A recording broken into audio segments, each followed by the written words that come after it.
ஒரு ஆள் இருந்தான். அவன் ஒரு நாள் கோயிலுக்கு போனான். கடவுள்கிட்ட வேண்டிக்கிட்டான், எனக்கு ஒரு 1,00,000 நீ கொடுத்தா நான் உன் சன்னதியில் ஒரு தேங்காய் உடைக்கிறேன் அப்படின்னு வேண்டிக்கிட்டான். கடவுள் பார்த்தார்.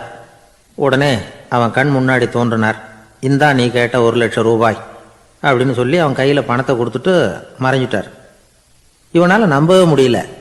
இவ்வளவு சுலபமாக கிடைக்கும்னு தெரிஞ்சிருந்தா அனாவசியமாக ஒரு தேங்காய் உடைக்கிறேன்னு வேண்டியிருக்க வேண்டியது இல்லையே அப்படின்னு நினச்சான். இருந்தாலும் வேண்டுதலை நிறைவேற்ற வேண்டியது கடமை. அதுக்காக என்ன பண்ணான், பக்கத்தில் ஒரு கடைக்கு போனான். ஒரு தேங்காயை கையில் எடுத்தான். இது என்ன விலைன்னு கேட்டான்.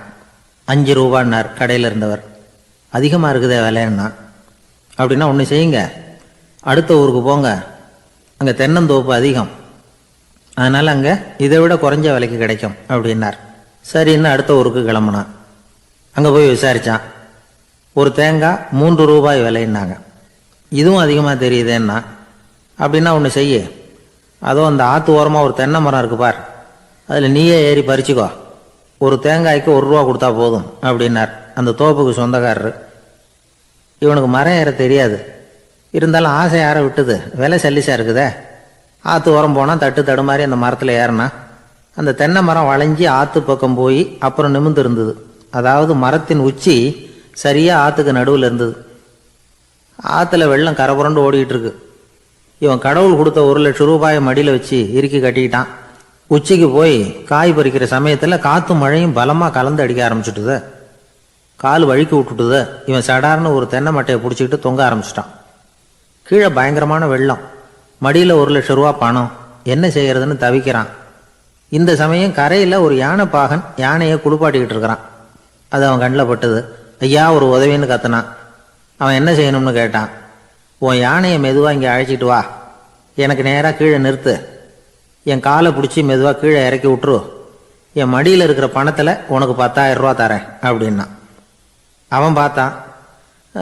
காலை கையை பிடிச்சா கூட எவனும் இந்த காலத்தில் 10 ரூபாய்க்கு மேலே தரமாட்டேங்கிறான், இவன் காலை பிடிச்சா 10,000 தர்றேங்கிறான் அப்படின்னு யோசனை பண்ணான். உடனே யானையை கொண்டுட்டு போனான்.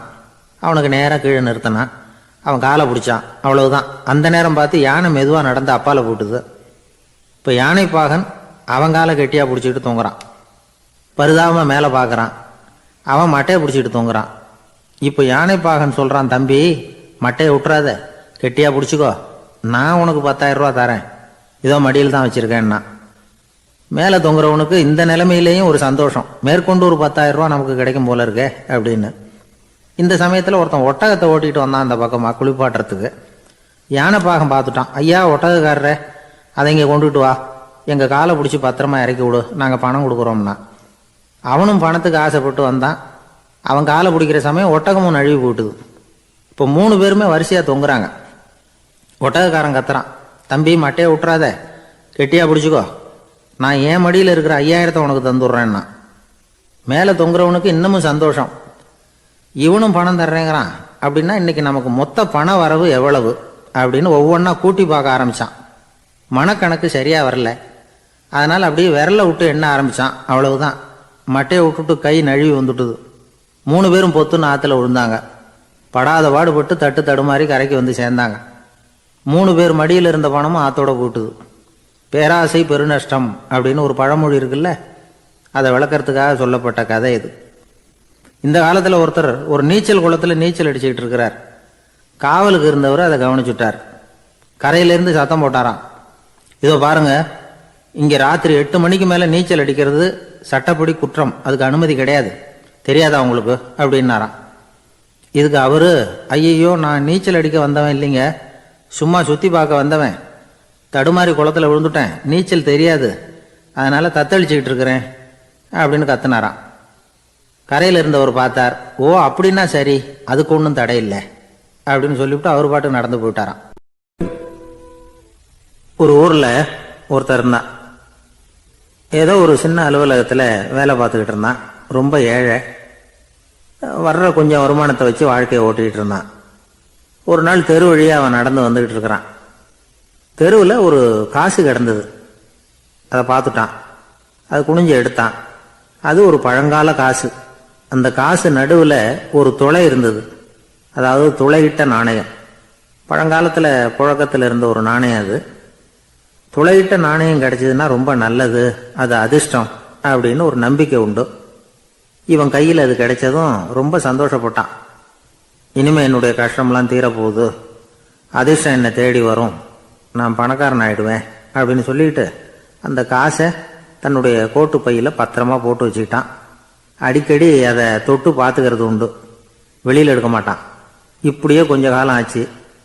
அதுக்கப்புறம் என்னாச்சு தெரியுமா? நிஜமாவே அதிர்ஷ்டம் அவனை தேடி வர ஆரம்பிச்சுட்டுது. செல்வம் வந்து குவிஞ்சுது, பணம் பதவி புகழ் எல்லாம் வந்து சேர்ந்தது. சமூகத்தில் அவன் ஒரு பெரிய மனுஷன் ஆயிட்டான். எல்லாரும் அவனை பாராட்டினாங்க. அவன் எதை தொட்டாலும் வெற்றி, எல்லாம் அந்த காசோட மகிமை அப்படின்னு அவன் மனசுக்குள்ளே நினச்சிக்கிட்டான். தினமும் காலையில் அந்த கோட்டை போட்டுக்கிட்டு தான் வெளியில் கிளம்புவான். புறப்படுறதுக்கு முன்னாடி கோட்டு பாக்கெட்டை தொட்டு பார்த்துக்குவான், உள்ளே காசு இருக்கா அப்படிங்கிறத உறுதிப்படுத்திக்குவான். அதுக்கப்புறம் தான் வெளியில் கிளம்புவான். இப்படியே பல வருஷம் ஓடி போச்சு. ஒரு நாள் அவனுக்கு அந்த ஆசை வந்துட்டுது, அதாவது அந்த துளையிட்ட நாணயத்தை எடுத்து கண்ணால் பார்க்கணும் அப்படின்னு. காலையில் சாப்பிட்டுக்கிட்டு இருந்தான். அப்போ தன்னுடைய மனைவி கிட்ட சொன்னான், ரொம்ப நாளைக்கு அப்புறம் என்னுடைய அந்த நாணயத்தை இன்னைக்கு வெளியில் எடுத்து பார்க்க போகிறேன்னா. என்னத்துக்கு அது, இப்போ அதை பார்க்க வேணாமே அப்படின்னு மெதுவாக இழுத்தாங்க அந்த அம்மா. இல்லை நான் பார்த்தே தீரணும் அப்படின்னு அவன் தன்னுடைய சட்டை பைக்குள்ளே கையை விட்டான். உள்ளே இருந்த நாணயத்தை வெளியில் எடுத்தான். பார்த்தா அவனுக்கு ஆச்சரியமாக போச்சு. அந்த நாணயத்தில் தொலையே இல்லை. என்ன ஆச்சு அப்படின்னு சொல்லி அவன் ரொம்ப குழம்பி போயிட்டான். இப்போ அந்த அம்மா சொன்னாங்க, நான் தான் ஒரு நாள் உங்கள் கோட்டு ரொம்பவும் தூசியாக இருக்கேன்னு சொல்லி அதை ஜன்னலுக்கு வெளியில் உதறினேன். உள்ளே இருந்த அந்த காசு அப்போ எனக்கு தெரியாது, ஞாபகத்தில் இல்லை. அது தெருவில் விழுந்துட்டது போல இருக்கு. அதுக்கப்புறம் எவ்வளவோ தேடி பார்த்தேன், கிடைக்கல. அதுக்குள்ளே அதை யாரோ எடுத்துகிட்டு போயிட்டாங்க போல இருக்கு. அது இல்லைங்கிறது உங்களுக்கு தெரிஞ்சால் வருத்தமாக இருக்குமேங்கிறதுக்காக நான் தான் வேற ஒரு நாணயத்தை எடுத்து சட்டை பைக்குள்ளே வச்சுட்டேன் அப்படின்னு விவரத்தை சொன்னாங்க அந்த அம்மா. இது எப்போ நடந்ததுன்னு கேட்டான். உங்களுக்கு அந்த காசு கிடைச்சதே அன்னைக்கு மறுநாளே இது நடந்து போச்சு அப்படின்னாங்களாம். இதை கொஞ்சம் யோசனை பண்ணி பாருங்க. அவனுக்கு அதிர்ஷ்டத்தை கொடுத்தது அந்த நாணயம் இல்லை, அவனுடைய நம்பிக்கை, அதாவது தன்னம்பிக்கை. அதுதான் வேலை செஞ்சிருக்கு. இதிலிருந்து நாம் தெரிஞ்சுக்க வேண்டியது என்னன்னா, வாழ்க்கையில் முன்னேற நினைக்கிறவங்களுக்கு தன்னம்பிக்கை ரொம்ப முக்கியம். அது இல்லைன்னா முன்னேற முடியாது. ஒருத்தன் சொன்னானா, நான் எப்போவுமே என்னதான் சார் நம்புவேன், மற்றவங்கள நம்ப மாட்டேன். நேற்றுக்கு பாருங்க, திடீர்னு 10 பேர் என்னை அடிக்க வந்துட்டாங்க, நான் ஒருத்தனாவே அதை சமாளித்தேன் அப்படின்றான் ரொம்ப பெருமையா. அது எப்படின்னு கேட்டாங்களாம். ஒரே ஓட்டமாக அங்கேருந்து ஓடி வந்துட்டேன் அப்படின்னானா. நிறைய பணம் சேர்த்தான். அவனுக்கு சம்பாதிக்க தெரியுமே தவிர செலவு பண்ண தெரியாது. மகா கஞ்சன். காசை கையில் எடுக்கவே மாட்டான். எடுத்தால் செலவு செய்ய வேண்டியிருக்குமே. அதனால் இப்படியே அவன் காலத்தை ஓட்டி விட்டான். வயசாயிட்டுது. அவனுடைய மனைவி ஒரு நாள் கேட்டாங்க, இவ்வளவு நாளா நீங்கள் என்னை எங்கேயுமே அழைச்சிட்டு போனதில்லை, இப்போவாவது அழைச்சிட்டு போகக்கூடாதா அப்படின்னாங்க. எங்கே போகணும் சொல்லுன்னா. காசிக்கு போகணும், கங்கையில் குளிக்கணும்னாங்க.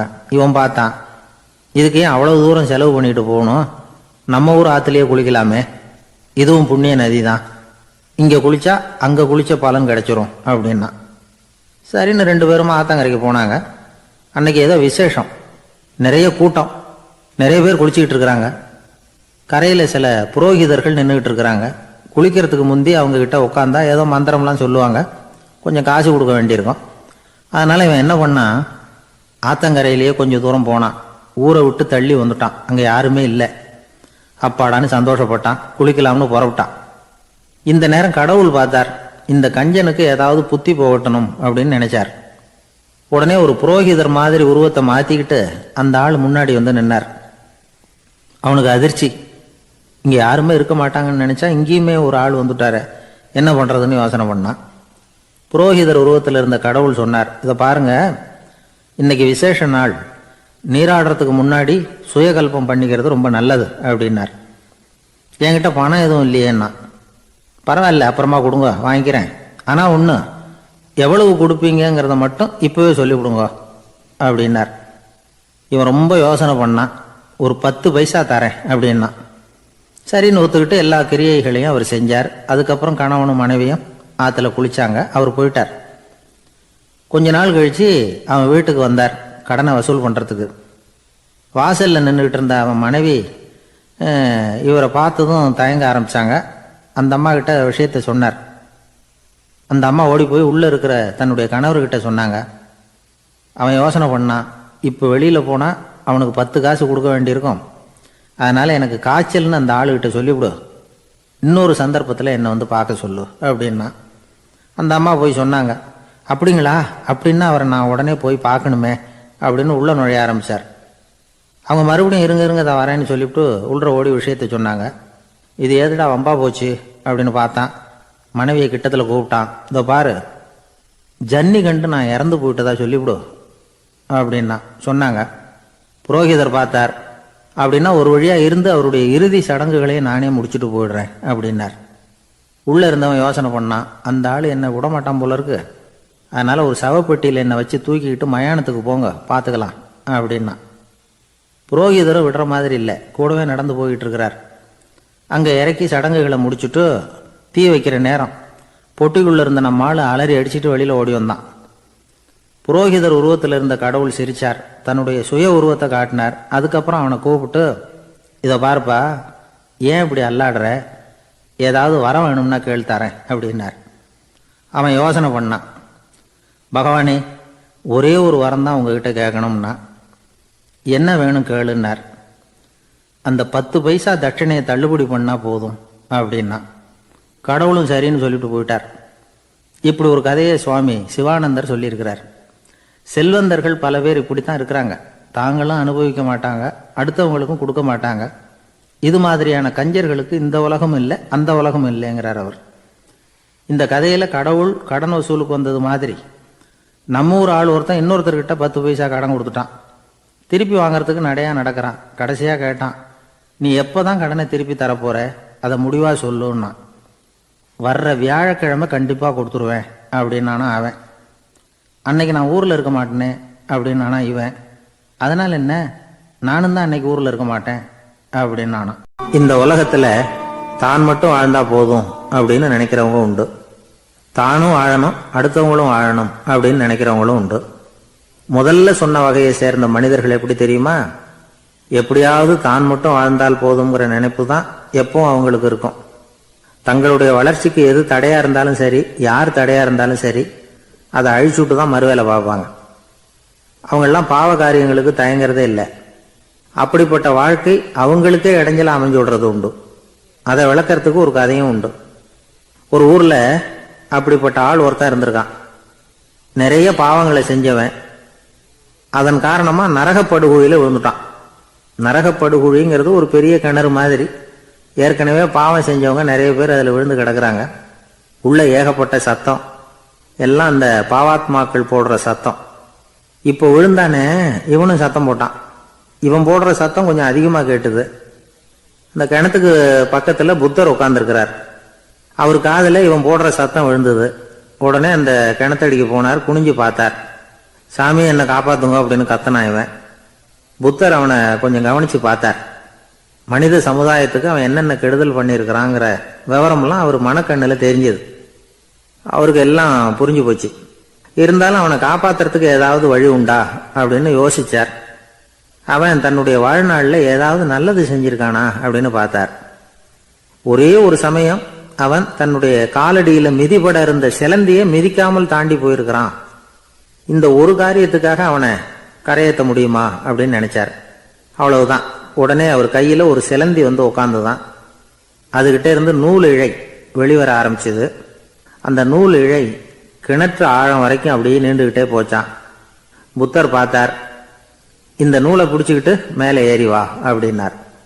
என்னங்க சொல்றீங்க, இந்த சிலந்தி நூல் என்ன தாங்குமான்னு கத்தினான். எல்லாம் தாங்கும், அதை பிடிச்சிக்கிட்டு ஏறி வா அப்படின்னார். சந்தேகத்தோடவே அவன் அந்த நூல் இழைய பிடிச்சி இழுத்து பார்த்தான். ரொம்ப வலுவா இருந்தது. அவனுக்கு ஆச்சரியம். அதை பிடிச்சிக்கிட்டே மெதுவாக மேலே ஏறி வர ஆரம்பிச்சிட்டான். பாதி தூரம் ஏறி வந்திருப்பான். அப்போ அவன் காலுக்கு கீழே ஏதோ சத்தம். என்னன்னு குனிஞ்சு பார்க்கறான். கீழே கிடந்தவங்க சில பேரும் அந்த நூலை பிடிச்சி மேலே வந்துக்கிட்டு இருக்கிறாங்க. இவனுக்கு கோபம் வந்துட்டுது. தன்னுடைய இடுப்புல வச்சிருந்த கத்தியை எடுத்து தன்னுடைய காலுக்கு கீழே நூல் இழையை அப்படியே வெட்டி விட்டுட்டான்.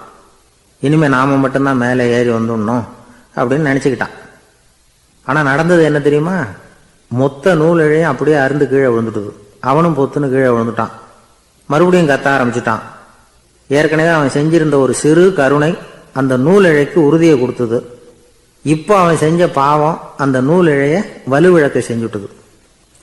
அடுத்தவங்களும் வாழணுங்கிற எண்ணம் அவனுக்கு இருந்திருந்தா இப்போ அவனும் கரையேறி வந்திருப்பான், மற்றவங்களும் சௌக்கியமாக வந்து சேர்ந்திருப்பாங்க. அதனால் நாமும் வாழணும், அடுத்தவங்களும் வாழணும் அப்படின்னு நினைக்கிறவன் வாழ்க்கையில் சீக்கிரம் முன்னுக்கு வந்துடுவான். ஒருத்தன் ஒரு டாக்டர்கிட்ட போனான், மருந்து வாங்கினான், வாங்கி கொண்டாந்து பேசாமல் வச்சுட்டான், சாப்பிடல. அப்புறம் எதுக்காகப்பா போய் அவர்கிட்ட மருந்து வாங்கினேன் அப்படின்னு கேட்டாங்க. டாக்டர் வாழணும் இல்லையா, அதனால தான் அப்படின்னா. அவர் கொடுத்த மருந்தை நீ ஏன் சாப்பிடல அப்புறம் அப்படின்னு கேட்டாங்க. நான் வாழணும் இல்லையா, அதுக்காக தான் அப்படின்னா. யாருக்காவது ஏதாவது கொடுத்துக்கிட்டே இருப்பார் கொடையாளி. தினமும் யாராவது ஒருத்தருக்கு ஏதாவது கொடுக்கலன்னா அவருக்கு தூக்கம் வராது, அப்படி ஒரு பழக்கம். அது மட்டும் இல்லை, அவர் கொடுக்கறது அடுத்தவங்களுக்கு தெரியாது, அவ்வளவு ரகசியமாக அதை கொடுப்பார். வலது கை கொடுக்கறது இடது கைக்கு தெரியக்கூடாதுன்னு சொல்லுவாங்கள்ல, அது மாதிரி அவர். ஒரு நாள் ராத்திரி அவர் ஏற்கனவே தயாராக கட்டி வச்சிருந்த பணம் முடிச்ச கையில் எடுத்துக்கிட்டு வீட்டை விட்டு வெளியில் வந்தார். தெருவில் இறங்கி நடந்தார். இன்னைக்கு யாருக்கு தர்மம் செய்கிறது அப்படின்னு யோசனை பண்ணிக்கிட்டே இருட்டில் நடந்து வந்துக்கிட்டு இருக்கிறார். யாரோ ஒருத்தர் எதிரில் வர்றது மாதிரி தெரிஞ்சுது. உடனே அவர் கிட்ட போனார். தன்கிட்ட இருந்த பணம் முடிச்ச அவசரமாக அவர் கையில் திணிச்சுட்டு திரும்பி வந்துட்டார். அப்பாடா, ஒரு வழியாக யாருக்கும் தெரியாமல் இன்னைக்கு தர்மம் பண்ணியாச்சு அப்படிங்கிற மகிழ்ச்சி, மன நிறைவு அவர் முகத்தில். நிம்மதியாக தூங்கினார். அப்புறம் எழுந்திரிச்சார். மறுநாள் காலையில் ஊர் பூரா ஒரே பேச்சு. என்ன பேச்சுன்னா, நேற்று ராத்திரி ஒரு திருடன் கையில் யாரோ பணத்தை கொடுத்துட்டு போயிருக்கிறாங்க அப்படின்னு எல்லாரும் பேசிக்கிட்டு இருக்கிறாங்க. இதை கேள்விப்பட்டதும் அந்த பெரியவருக்கு ரொம்ப வருத்தமாக போச்சு. அடடா, போயும் ஒரு திருடனுக்காக உதவி பண்ணியிருக்கிறோம், பிரயோஜனம் இல்லாமல் போயிட்டுதே அப்படின்னு நினச்சார். சரி, இன்னைக்கும் யாருக்காவது உதவி பண்ணணும் அப்படின்னு முடிவு பண்ணினார். ராத்திரி நேரம் வந்தது. இவர் வழக்கம் போல் தெருவில் இறங்கி நடந்தார். கையில் பணம் முடிச்சு. எதிரில் ஒரு பொன் உருவம் மங்கலா தெரிஞ்சது. இவர் உடனே அந்த பெண்கிட்ட பணத்தை கொடுத்துட்டு திருப்தியாக திரும்பி வந்துட்டார். மறுநாள் காலையில் ஊர் பூரா என்ன பேசிக்கிட்டாங்க தெரியுமா? நேற்று ராத்திரி நெறி தவறி நடக்கிற ஒரு பெண்ணின் கையில் யாரோ பணத்தை வச்சுட்டு போயிருக்கிறாங்க அப்படின்னு எல்லாரும் பேசிக்கிறாங்க. அடடா, இன்னைக்கும் தவறுதலாக நடந்து போச்சு அப்படின்னு ஒரு வருத்தப்பட்டார். இருக்கட்டும், இன்னைக்கும் ஏதாவது தர்மம் பண்ணுவோம் அப்படின்னு நினச்சிக்கிட்டாரு. 3வது நாள் ராத்திரியும் புறப்பட்டார். இப்பவும் எதிரில் ஒருத்தர் வந்தார். இவர் பணத்தை கொடுத்தார், திரும்பி வந்துட்டார். மறுநாள் மக்கள் என்ன பேசிக்கிட்டாங்கன்னா, நேற்று ராத்திரி ஒரு செல்வந்தர் கையில் யாரோ பணத்தை கொடுத்துட்டு போயிருக்கிறாங்க அப்படின்னு பேசிக்கிட்டாங்களாம். அவருக்கு ரொம்ப வருத்தமாக போயிட்டுது. என்ன இது, தினம் இப்படி ஆகிக்கிட்டு இருக்குதே அப்படின்னு நினச்சிக்கிட்டே படுத்து தூங்கினார். அன்னைக்கு ராத்திரி ஒரு கனவு. அந்த கனவுல இறைவன் வந்து சொன்னாராம், இதோ பாருப்பா, நீ கொடுத்த தர்மம் வீணா போயிடல. உன்கிட்ட பணம் வாங்கின அந்த திருடன் திருந்திட்டான், அந்த பொண்ணும் திருந்திட்டா, அந்த செல்வந்தனும் கொடையாளி ஆயிட்டான், எல்லாருக்கும் உதவி பண்ண ஆரம்பிச்சுட்டான் அப்படின்னு சொன்னாராம். இந்த கதையை சொன்னவர் யாருன்னா நபிகள் நாயகம். இதில் உள்ள கருத்து என்னன்னா, நல்ல மனசோட தர்மம் பண்ணுனா அது வீணா போறதில்லை. இன்னொரு கருத்து, தர்மம் வந்து தன்னை மட்டுமல்ல அடுத்தவங்களையும் தீமையிலிருந்து காப்பாற்றும். இதுதான் நாம் புரிஞ்சிக்க வேண்டியது. இந்த காலத்திலையும் இது மாதிரி சில சம்பவங்கள் நடக்கிறது உண்டு. ஒரு பெரியவர் இருட்டில் நடந்து வந்துக்கிட்டு இருந்தார். எதிரில் வந்த ஒருத்தன் வலுக்கட்டாயமாக அவர் கையை பிடிச்சி ஒரு பண முடிப்பை கொடுத்து வச்சுக்க சொல்லிவிட்டு விலகி போயிட்டான். பெரியவருக்கு ஆச்சரியம், இந்த காலத்திலையும் இப்படி வலது கை கொடுக்கறது இடது கைக்கு தெரியக்கூடாதுன்னு நினைக்கிற கொடையாளிகள் உண்டு போல இருக்கு அப்படின்னு யோசனை பண்ணிக்கிட்டே நடந்தார். கொஞ்சம் தூரம் போயிருப்பார். அதுக்குள்ளே அதே ஆள் திரும்பி வந்தான். கொடுத்த பண முடிப்பை திருப்பி கொடுங்க அப்படின்னு கேட்டு வாங்கிட்டான். இவருக்கு ஒன்றும் புரியல. ஏன் இப்படி பண்ணுறேன்னார். அது ஒன்றும் இல்லைங்க, கொஞ்ச நேரம் இதை உங்ககிட்ட கொடுத்து வச்சிருந்தேன், அவ்வளவுதான் அப்படின்னா. ஏன்னு கேட்டார். என்னை பின்னாடி போலீஸு தேடிக்கிட்டு வந்துக்கிட்டு இருக்குது, அதுதான் அப்படி பண்ணேன், இப்போ போயிட்டுது, இனிமேல் ஒன்றும் பயமில்லை அப்படின்னு சொல்லிவிட்டு அவன் பாட்டுக்கு நடந்து போகிறான். பெரிய குடும்பத்தில் பிறந்தவர். இருக்கிற சொத்துக்கள் எல்லாத்தையும் வாரி வழங்கிவிட்டு காட்டுக்கு புறப்பட்டார் தவம் செய்யறதுக்காக. இருந்தது பூராவும் கொடுத்துட்டார், இனிமேல் எதுவுமே இல்லை கொடுக்கறதுக்கு. அப்போ கடைசியாக ஒருத்தன் வந்து கையை நீட்டினானா, ஐயா ஏதாவது கொடுங்கன்றிருக்கான். அவர் பார்த்தார், கட்டியிருக்கிற வேட்டியை தவிர வேற எதுவுமே இல்லை. 8 முழம் பட்டு வேட்டி, ஜரிகை கரையோடு இருக்குது. கடைசியாக அதை தான் எடுத்துக்கிட்டு அவர் புறப்பட்டுருக்கார். அவர் பார்த்தார், எதிரில் அவன் பரிதாபமாக நின்றுக்கிட்டு இருக்கிறான். அந்த 8 முழ வெட்டியை 2ஆக கிழிச்சார். 4 முழத்தை அவங்ககிட்ட கொடுத்தாரு. மீதி 4 முழத்தை தன்னுடைய இடுப்பில் கட்டிக்கிட்டு அவர் காட்டுக்கு போயிட்டார். இவன் என்ன பண்ணான் தெரியுமா? கையில் கிடைச்ச 4 முழத்தை எடுத்துக்கிட்டு கடை வீதிக்கு போனான். பழைய பட்டு வேட்டி ஜருகை இதையெல்லாம் விலைக்கு வாங்குற வணிகர் ஒருத்தர் இருக்கார். அவர்கிட்ட போனான். இதை விலைக்கு எடுத்துக்கிறீங்களா அப்படின்னு கேட்டிருக்கான். அவர் வாங்கி பார்த்துருக்கார். ஆஹா, இது ரொம்ப அருமையான வேட்டி, விலை உயர்ந்த ஜருகை, இது ஏது உனக்கு அப்படின்னு கேட்டாரான். அவன் நடந்தது சொல்லியிருக்கான். அப்படின்னா ஒன்று செய்ய, இந்த வேட்டியோட இன்னொரு பாதியையும் மெதுவாக வாங்கிட்டு வந்துரு, உனக்கு நிறைய பணம் தர்றேன் அப்படின்னாரான் அந்த வணிகர். இவன் கொஞ்சம் யோசனை பண்ணி பார்த்தான். கொஞ்சம் இருங்க, வந்துவிடுறேன் அப்படின்னு சொல்லிவிட்டு நேராக காட்டுக்கு போனான். அவர் எங்கே இருக்காருன்னு தேடி கண்டுபிடிச்சான். அவர் ஒரு இடத்துல தவக்கோலத்தில் இருக்கிறார். கட்டியிருந்த இடவேட்டியும் அவர் அறியாமல் நழுவி கீழே விழுந்து கிடக்குது. இவனுக்கு ரொம்ப வசதியாக போச்சு. அவரை கேட்க வேண்டிய அவசியமே இல்லை. மெதுவாக சத்தம் போடாமல் அடி மேலே அடி வச்சு நெருங்கினான். அவர் கண்ணை மூடிக்கிட்டு அவர் பாட்டு நின்றுக்கிட்டு இருக்கிறார். இவன் மெதுவாக போய் கீழே கிடந்த அந்த துணியை எடுத்துக்கிட்டு சத்தம் போடாமல் திரும்பி நடந்தான். ஒரு 2-3 அடி எடுத்து வச்சிருப்பான். அப்படி ஓட ஆரம்பிக்கிற சமயத்தில் அவன் காலில் கீழே கிடந்த முள்ளு ஒன்று நறுக்குன்னு தைச்சி விட்டுது. வலி தாங்க முடியாமல் அம்மான்னு கத்தியிருக்கான். இந்த சத்தத்தினால கண்ணை மூடி நின்றுக்கிட்டு இருந்த அவரோட தவம் கலைஞ்சது. மெல்ல கண்ணை திறந்து பார்க்குறார். தன் இடையில இருந்த வேட்டி அவன் கையில் இருக்கு. இப்போ அவர் நினைக்கிறார். என்ன நினைக்கிறார்னா, இந்த வேட்டி மீது நான் வைத்த ஆசையல்லவா அவனை திருடனாக ஆக்கிவிட்டது அப்படின்னு நினைச்சாராம். இந்த வேட்டி மேலே நாம் வச்ச ஆசை அவனை திருடும்படி ஆக்கிவிட்டதே அப்படின்னு நினைச்சாராம். இது எப்பேற்பட்ட மனநிலை அப்படிங்கிறத கொஞ்சம் யோசனை பண்ணி பாருங்க.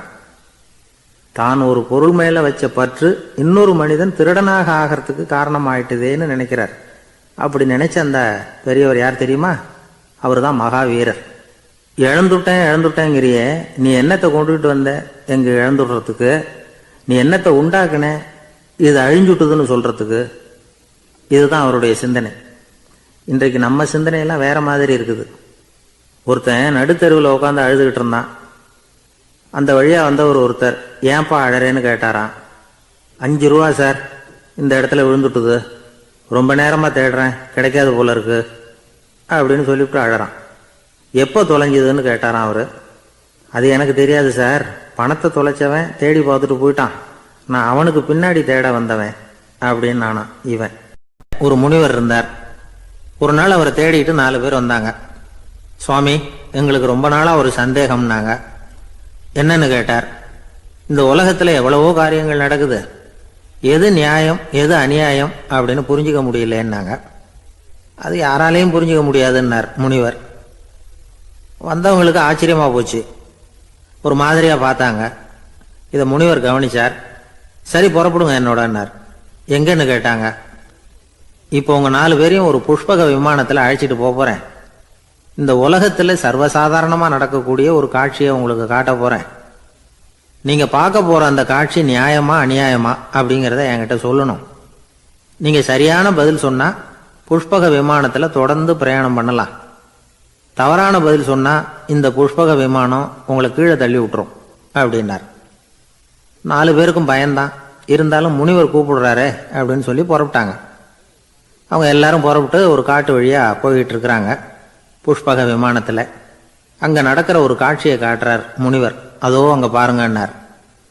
அந்த விமானத்தில் இருந்தபடியே எல்லாரும் கீழே குனிஞ்சு பார்க்குறாங்க. அங்கே ஒரு தாய் புலி அப்போதான் குட்டி போட்டிருக்கு. குட்டிகளை ஈன்ற உடனே பசிக்கு இறை தேடி அந்த பக்கமாக வருது. அதே நேரம் ஒரு தாய் மான், அதுவும் அப்போதான் குட்டி போட்டிருக்கு. அதுவும் இதே மாதிரி குட்டிகளை ஈன்ற உடனே பசிக்கு இறை தேடி அந்த பக்கமாக வருது. இப்போ அந்த புலி அந்த மானை அடித்து போட்டுவிடுது. அதுவும் சாப்பிடுது, குட்டிகளுக்கும் கொடுக்குது. இப்போ அந்த புலிக்குட்டிகள் முகத்தில் மகிழ்ச்சி, தாயை இழந்த அந்த மான் குட்டிகள் முகத்தில் துக்கம்.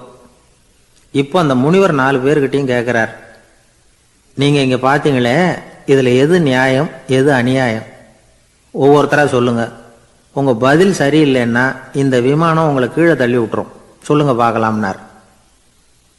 முதல்ல ஒருத்தன் சொன்னான், அந்த புலி செஞ்சது சரிதாங்க, அது பசிக்கு அதுதான் ஆகாரம், தன்னுடைய பசிக்கு தானே இறை தேடிக்கிட்டுது, அதில் என்ன தப்பு, அவ்வளவுதான், அதனால் புலி செஞ்சது நியாயம்தான் அப்படின்னா. அவ்வளவுதான், அந்த விமானம் அவனை அப்படியே கீழே தள்ளி விட்டுட்டுது. அதனால் அவன் கொடுத்த பதில் சரியில்லை அப்படிங்கிறது புரிஞ்சு போச்சு. இப்போ ரெண்டாவது ஆள் சொன்னான், புலி செஞ்சது பாவம், அந்த தாய்மான் என்ன தப்பு பண்ணிச்சு, இப்போ அந்த குட்டிகளுக்கு யார் ஆதரவு, அதனால் புலி செஞ்சது அநியாயம் அப்படின்னா. அவ்வளவுதான், அவனையும் கீழே தள்ளி விட்டுடுது அந்த விமானம். இந்த பதிலும் சரியில்லை அப்படின்னு ஆயிட்டுது. இப்போ மூணாவது ஆள் வந்தான். முதல்ல 2 பேர் கீழே விழுந்ததை பார்த்துக்கிட்டு இருந்தான். அதனால் அவன் சொன்னான், ரெண்டுமே நியாயம்தாங்க, புலி இறை தேடினதும் இயற்கை, அதுக்கு மான் இறையானதும் இயற்கை, அதனால் இதில் ஒன்றும் தப்பு இல்லைன்னா. அவ்வளவுதான், அவனையும் அந்த விமானம் கீழே பிடிச்சி தள்ளி விட்டுது. இப்போ நாலாவது ஆள் வந்தான். முனிவர் கேட்டார், நீயாவது சொல்லுப்பா, இந்த செயலில் எது நியாயம்னார். அவன் தெளிவாக பதில் சொன்னான். அதாவது என்ன சொன்னான்னா, எனக்கு தெரியல அப்படின்னா. அவனை விமானம் கீழே தள்ளலை, சௌரியமாக அழைச்சிட்டு போட்டுது. இவனும் பிரயாணம் சௌக்கியமாக பண்ணானான். ஆக இதுதான் சரியான பதில்ங்கிறத முனிவர் உணர்த்தினார். இந்த கதையிலிருந்து நாம் புரிஞ்சுக்க வேண்டியது என்னன்னா, இந்த உலகத்தில் எவ்வளவோ காரியங்கள் நடக்குது, அதெல்லாம் ஏன் அப்படி நடக்குதுங்கிறதுக்கு எப்பேற்பட்ட பண்டிதராலும் பதில் சொல்ல முடியாது. தெரியாததை தெரியாதுன்னு ஒத்துக்கிட்டா வாழ்க்கை பிரயாணம் சுகமாக இருக்கும். அதனால் தேவையில்லாத விஷயங்களை புரிஞ்சுக்கிறதுக்கு நேரத்தை செலவு பண்ணிகிட்டு இருக்கக்கூடாது, வாழ்க்கையை குழப்பிக்க கூடாது. வாழ்க்கைக்கு தேவையானது என்னவோ அதை மட்டும் புரிஞ்சுக்கிட்டா போதும். இந்த காலத்து ஆள் ஒருத்தன் ஒரு பெரியவரை தேடி வந்தான். ஐயா, ஒரு சந்தேகம்னா. என்ன உன்னுடைய சந்தேகம்னார். பகுத்தறிவுன்னா என்ன, விதின்னா என்ன அப்படின்னு கேட்டான். இதுக்கு அவரு, இப்போ உன்னுடைய வலது காலை தூக்குன்னார். தூக்கினான். சரி, இப்போ உன்னுடைய வலது காலை கீழே இறக்காம உன்னுடைய இடது காலையும் தூக்குன்னார். தூக்கினான். பொத்துன்னு கீழே விழுந்துட்டான். பெரியவர் சொன்னார், உன்னால ஒரு காலை தூக்க முடிஞ்சுது, அதுதான் பகுத்தறிவு. 2 கால்களையும் ஒரே சமயத்தில் தூக்குனா அடிபடும், அப்படிங்கிறது தான் விதி அப்படின்னு விளக்கம் கொடுத்தார். இவன் தன்னுடைய விதியை நொந்துக்கிட்டே இடுப்பை பிடிச்சிக்கிட்டு அங்கேருந்து நடந்து போயிட்டானான். ஜெருசலேம், அங்கே உள்ள ஒரு தேவாலயம், அதில் உள்ள பலிபீடத்தின் முன்னாடி ஒரு பெட்டி உண்டு. அது காணிக்கை பெட்டி. ஆலயத்துக்கு வர்றவங்க பிரார்த்தனை பண்ணிவிட்டு திரும்பி போகிற சமயத்தில் அந்த பெட்டியில் காணிக்கை போடுவாங்க. அவங்களால எவ்வளவு முடியுமோ அவ்வளவு போடுறது வழக்கம். அவங்கவுங்க வசதிக்கு தகுந்த மாதிரி போடுவாங்க. வசதி உள்ளவங்களாக இருந்தாலும் சரி, வசதியே இல்லாத வறியவர்களாக இருந்தாலும் சரி, ஆலய காணிக்கை பெட்டியில் காசு போடுறது அவங்களுக்கு ரொம்ப பெருமையான ஒரு செயல். ஒரு சமயம் இயேசு தம்முடைய சீடர்களோடு அந்த ஆலயத்துக்கு வரார். அங்கே உட்காந்து ரொம்ப நேரம் வழிபாடு பண்ணிட்டு இருக்கிறார். சீடர்களும் அந்த ஜபத்தில் கலந்துக்கிட்டாங்க. வழிபாடு முடிஞ்சுது. இயேசு உட்காந்துருக்கிறார். காணிக்கை பெட்டியில் காசு போடுறவங்கள கவனிக்கிறார். சீடர்களும் அதையே கவனிச்சுக்கிட்டு இருக்கிறாங்க. ரொம்ப பேர் வரிசையாக வந்தாங்க. அவங்களால முடிஞ்ச அளவுக்கு காசு போட்டுட்டு அவங்க பாட்டுக்கு போய்கிட்டு இருக்கிறாங்க. வசதியானவங்க நிறைய பேர் வந்தாங்க.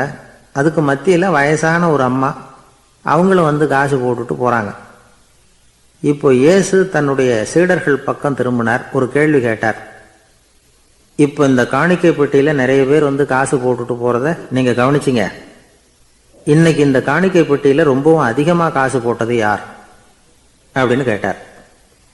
முதல்ல வந்தார ஒரு பெரிய மனுஷன், அவர் தான் அதிகமாக போட்டார் அப்படின்னார் ஒருத்தர். மூணாவதாக வந்தவர் தான் அதிகமாக போட்டார், நான் கவனித்தேன் அப்படின்னாரு இன்னொருத்தர். இப்படி ஆளுக்கு ஒரு விதமாக சொல்கிறாங்க. கடைசியாக இயேசு சொன்னாராம், இன்றைக்கு அந்த பெட்டியில் அதிகமாக காசு போட்டவங்க அந்த வயசான அம்மா தான் அப்படின்னாராம். சீடர்களுக்கு ஒன்றும் புரியல. அந்த அம்மா ரொம்பவும் ஏழையாச்சே, அவங்க எப்படி அதிகமாக காணிக்கை செலுத்த முடியும் அப்படிங்கிறது அவங்க சந்தேகம். இயேசு விளக்குனார். நிறைய பேர் வந்தாங்க, நிறையவே காசுகள் போட்டாங்க, அது உண்மைதான். ஆனாலும் அந்த அம்மா என்ன பண்ணாங்க கவனிச்சிங்களா? வந்தாங்க, தன்னுடைய காசு பையை திறந்தாங்க, அப்படியே கொட்டுனாங்க. அதில் இருந்தது 2 காசுகள் தான். அந்த 2 காசும் காணிக்கை பெட்டியில் விழுந்துட்டுது. மற்றவங்கள்லாம் தங்கள்கிட்ட இருந்த செல்வத்தின் ஒரு சிறு பகுதியை எடுத்து பெட்டியில் போட்டாங்க. ஆனால் இந்த அம்மா தன்கிட்ட என்ன இருந்ததோ அதை அப்படியே போட்டுட்டாங்க. தன்னுடைய பிழைப்புக்காக வச்சிருந்த அவ்வளவையும் இழக்கிறதுக்கு தயாராயிட்டாங்க. அவ்வளவு தாராள மனசு அவங்களுக்கு. அதனால் அவங்க செலுத்தின காணிக்கை தான் அளவில் அதிகம் அப்படின்னார். விலை மதிப்பில்லாத முத்து புதையல் ஒருத்தனுக்கு கிடைக்க போகுதுன்னு வச்சுக்கோங்க. அதன் மதிப்பை உணர்ந்தவன் என்ன பண்ணுவான்? அதை அடையறதுக்காக தன்கிட்ட இருக்கிற எதையும் கொடுக்கறதுக்கு தயாரா இருப்பான் இல்லையா? அது மாதிரி தான் இதுவும் அப்படின்னார்.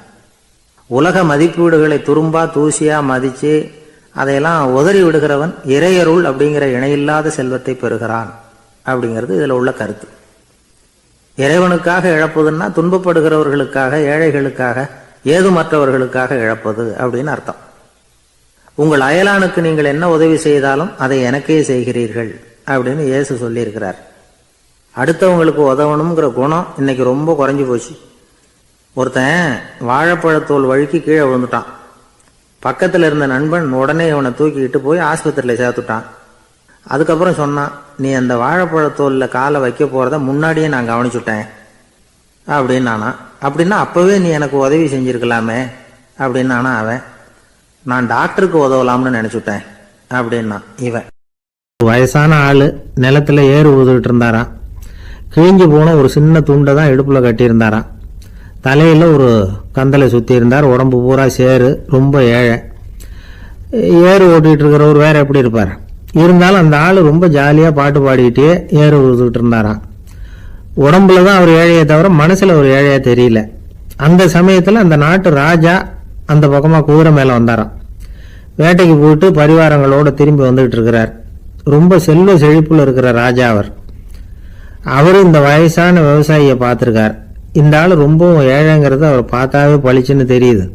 கட்டிக்கிறதுக்கு நல்ல துணி இல்லை, உடம்போ இழைச்சி போயிருக்குது, வயிறு முதுகில் போய் ஒட்டிக்கிட்டு இருக்கு, கண்ணு குழி விழுந்து போயிருக்குது. ஆனாலும் முகத்தை பார்த்தா சந்தோஷமா இருக்கிற மாதிரி இருக்கு. இவ்வளவு உற்சாகமா பாடிட்டு இருக்கிறாரே அப்படின்னு ஆச்சரியமா நினைச்சு பார்த்தார் அந்த ராஜா. சரி, அவர்கிட்ட கொஞ்சம் பேச்சு கொடுத்து பார்க்கலாம் அப்படின்னு முடிவு பண்ணார். ஐயா பெரியவரே, இப்படி கொஞ்சம் வர முடியுமான்னாராம். பொழுது போகிறதுக்குள்ள நான் இந்த வயல் பூரா உழவு ஓட்டி ஆகணும், அதனால பேசுறதுக்கு நேரம் இல்லை அப்படின்னாராம் அந்த பெரியவர். என்ன அவ்வளவு அவசரமா? மீதி இருந்தால் நாளைக்கு ஊதுவப்படாதா? அது சரி, உனக்கு எத்தனை ஏக்கர் நிலம் இருக்கு அப்படின்னு விசாரிச்சிருக்கார் ராஜா. எனக்குன்னு சொந்தமாக உள்ளங்கை அளவு கூட நிலம் கிடையாது. இது எங்கள் முதலாளியோட நிலம். இதை பூராவும் ஊது முடிச்சாதான் அவர் கூலி கொடுப்பார். நான் கூலிக்கு ஊதுகிட்டு இருக்கிறேன். உங்ககிட்ட பேசிக்கிட்டு இருந்தா அவருக்கு துரோகம் பண்ணது மாதிரி ஆயிடும் அப்படின்னாராம். ராஜா குதிரையை விட்டு கீழே இறங்கினார். வரப்பில் நடந்து அந்த பெரியவர்கிட்டயே போனாராம். சரி, ஒரு நாள் பூரா ஊதான் உனக்கு எவ்வளவு கூலின்னு கேட்டிருக்கார். 8 அணா கூலி கிடைக்கும்னாராம் அவர்.